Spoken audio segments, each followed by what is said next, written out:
welcome to another episode of the Strong Family Project podcast. I am your host, Joe, and Mel. Read us in.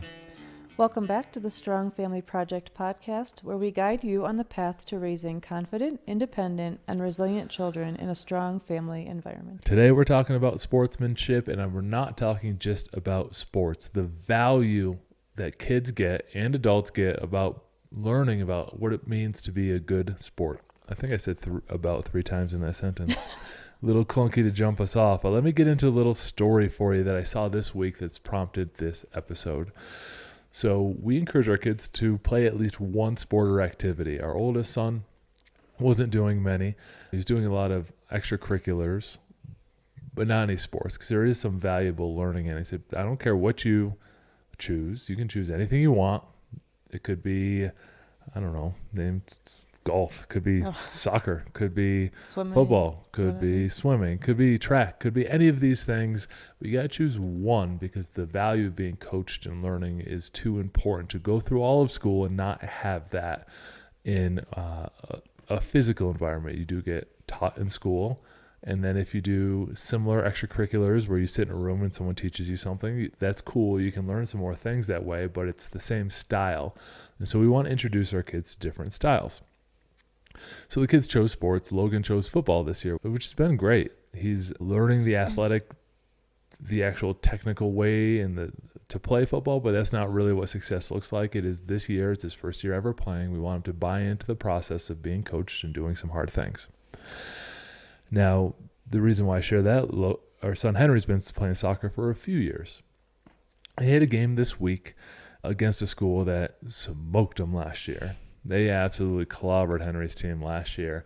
It's a private school here in Colorado Springs, and very expensive, very nice school, very fancy. And they rolled in, and this time Henry's team beat them fairly sound, 4-0 in a soccer game. And I guess they're one of their better players. I don't say star player. This is like 6th grade soccer, right? 6th, 7th grade soccer. Yep. The young man played a very aggressive game, got a bunch of penalties because he was getting frustrated and knocking the other kids over. And then at the end of the game, this child grabbed his bag and stormed off the field, didn't do the handshake line, didn't thank the coaches, ran right to his mom's car, and they drove off. Now, I'm not actually blaming the young man. That's why I'm leaving the name of the school out. Like, none of this is very important. But there's some people that failed him in that opportunity. The coaches failed to say, hey, this sportsmanship thing is really important. This is a game.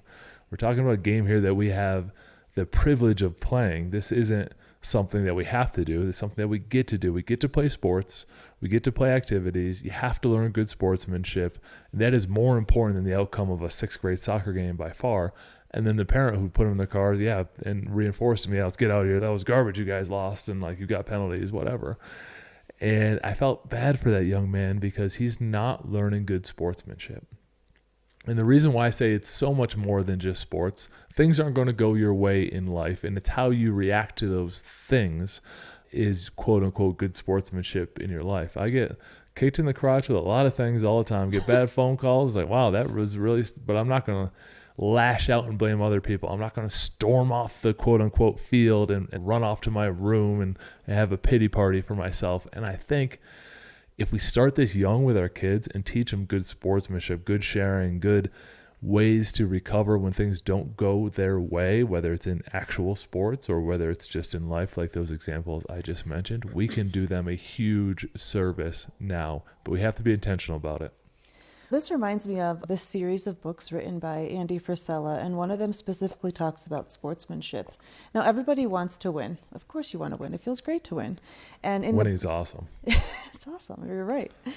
And in this particular book, they're playing football. It's like these dog characters, whatever. And this one dog loses and isn't super upset about it, while the other one who loses is throwing things and really upset. And they're like, how is it that you're not upset about losing? And he's, either I win or I learn. And I think kids don't always like to hear that because winning is awesome and everybody wants to win. But if you have the perspective of, I might win, that's awesome. But if I lose, what am I going to do with that? Like you were saying, how are you going to react? How are you going to respond? If you respond by asking yourself, hey, what can I learn from this experience? How can I be humbled by this experience? Because clearly that child hasn't been taught to be humble. And Humble meaning you still need to go through the line and shake hands. I love watching like professional, like I noticed this in professional football we were watching yesterday. Oh, it was college football. But like a guy will tackle his opponent and then he'll still help him up. It's not like you're just like, I got you, and then you walk up. Well, sometimes you still say, gotcha, well, and then you help them up anyways. Right, okay, I didn't play, so like I get that. But I noticed that. I'm like, they're competing. They're like having this fight against each other, but they're still showing sportsmanship. They're still showing that attitude of helping them up. As we try to always connect things to the greater life picture, this is a really important lesson. Yeah, you help the quarterback up after you sack him. Say, hey, let me get you back to your feet because I want you to get your next play in.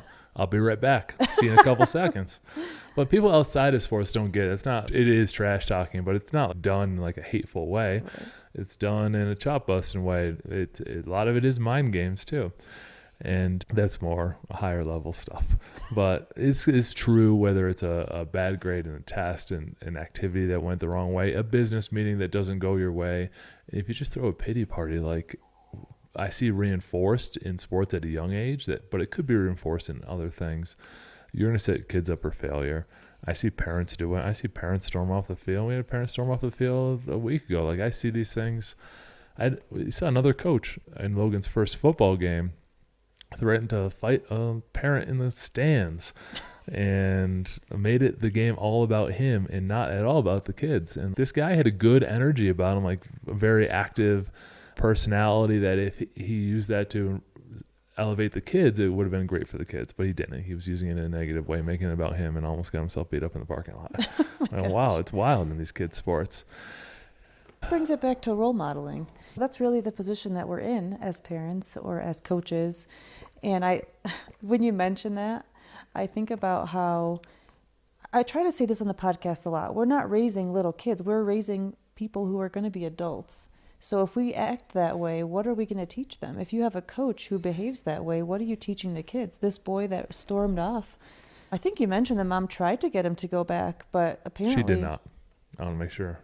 Oh, the coach tried though? I thought you said Nobody somebody tried. Oh, no, I walked over to see what was going worse. on. I was just curious. Okay. And so when this young man jogged off the field, grabbed his book bag, and was heading toward the exit, before, saying nothing to anybody, the coaches looked at him and then just let him go. Maybe maybe they criticized him in private, which is fine too. But the mom was waiting there by the gate, got him right in the car, they drove off. Okay, maybe I was just wishful thinking No, I'm like, no one helped this young man. It was extremely sad to see. This kid is going to grow up with a lot of incorrect assumptions about life if he's allowed to behave this way. Right, and that's my point. He will be an adult. Like when as parents did we need to start thinking about that. I know when you have a little newborn, you're not thinking, oh, you're going to be 18 one day and gone. But as soon as they start to really get into things, like even with our 5-year-old, like I do need to understand his experiences right now are going to shape who he becomes later on. And that's really disappointing to me that boy is like that. And I'm not saying that things can't be turned around, but it's probably role modeling at home is likely part of that. And so I'm not going to pick on this kid anymore. It did bother me for a few days. I'll pick on our kids. Henry missed a goal and he punched the ground. And after the game, I'm like, what was that all about? I was so frustrated with myself. Now he does this once. He doesn't take it out on anyone else, which is what success looks like to me. But I also don't want him to take it out on himself and get all down in the dumps. And so let me give you something, an actionable item that you can use after a sport or activity that does not go your child's way. He had a frustrating game where they got a beat down a few weeks ago, and we always go in this order. I say, hey, today, because I know he wants to come off the field and start complaining immediately. We have to anchor ourselves to gratitude. It's one of our family's core values. So what went well in this game? And they say, my God, I guess these couple of kids are passing a lot better. Okay, what did you learn today? And then he'll share that and say, okay, what else do you want to talk about? And then he'll minimize his complaining. Otherwise, he'll come off the field and just want to be, oh, this went terrible. Everything went bad. Missed this kick. That's not the conversation we're having right now. We'll get to that in a second. But first, what did you learn? Because I want to make sure if you did lose, that you're getting value out of this experience. And when you're not practicing good sportsmanship, you're missing the value out of the challenge you just went through and the loss you just went through. You might as well try to get some value because losing stings, and that's okay. And I frame it with the kids with sports. the score doesn't really matter. It's all about learning until you get up to a higher level. And then it's more about winning. Like, they need to understand there's a shift there too. And maybe it's varsity sports, maybe that's collegiate sports. But right now you're playing at a level where everyone deserves to play. All these kids, you want them to buy into the program, so they deserve playing time too. We're just not going to play the best kids in 5th grade. Like, you want the other kids. You never know who's going to mature and is going to click with, and who is going to build the character and the good sportsmanship at that age. So you want to play against the better kids because they'll make you better. You'll probably stack up a good amount of losses at this age, and that's okay because you're going to learn faster than everyone else, and it'll pay off when it starts to matter more. And this is coming to mind, the word earn. Like, you have to earn the wins too. There's kids that just go to practice, and that's fine if they want to learn. There's other kids who practice constantly. Like Henry, you can't find him in the house without a soccer ball at his feet. Like, he's truly trying to earn it. So I think part of that comes from the order of how you ask him those questions. What went well? What can you learn, or what can you work on at home? And then just asking those questions first immediately takes him out of the complain mode and gives him something to actionably work on. All right, so this is the quick 10-minute Tuesday episode. So I wanted to give you that tip, that line of questioning you could use. Think of sportsmanship more than just sports. You can use a different word for it and how they react. I just like the word sportsmanship because it encompasses what we're talking about here pretty well. And it's not about really winning or losing. It's about how you handle winning and losing. We talked about the losing side of it. We didn't really talk about the winning side of it. Not going to on this episode, but that matters too. You got to be a good winner. You got to understand those things, like you don't rub in someone's face. You feel good about your accomplishment, and still you need to talk about what you learned and what went well and what needs to go better next time. And having that line of questioning ready, wins or losses, helps ground your children in the reality that wins and losses are something separate than what they learn, what they can improve, and where they're going now. It doesn't define who they are. It's just one game. And in that book I mentioned earlier, I think they actually tried to make the point where losing can sometimes be more beneficial than winning, because you actually might learn something from the loss. And with the win, you're just high on your win and don't actually take the time to learn.